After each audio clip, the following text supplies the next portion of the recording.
Il Consiglio regionale ha approvato una legge che regolamenta le attività estrattive sul territorio regionale, appunto. Quali sono le novità per quanto riguarda l'ambiente e per quanto riguarda il comparto economico? La norma privilegia il fatto che ci siano sghiaiamenti da fiumi, per esempio, è un elemento centrale, che ci sia utilizzo di materiale da recupero, cioè le demolizioni.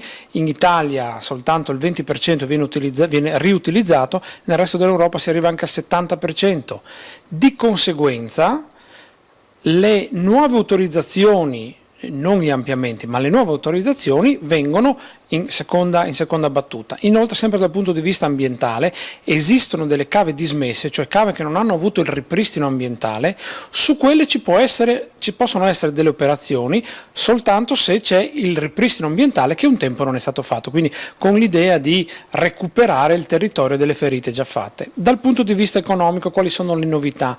Innanzitutto, la novità più importante: vengono definiti per legge le tempistiche entro le quali deve essere concluso un procedimento di autorizzazione, che è all'incirca di 350 giorni. Attualmente il principale problema che avevano le attività produttive è che non sapevano quando una procedura terminava, quindi tempi definiti. Secondo aspetto, differenziazione tra i diversi materiali, cioè tra i materiali poveri, ghiaie e sabbie, e invece le pietre ornamentali, o tra i calcari, i calcari di pregio marmorino.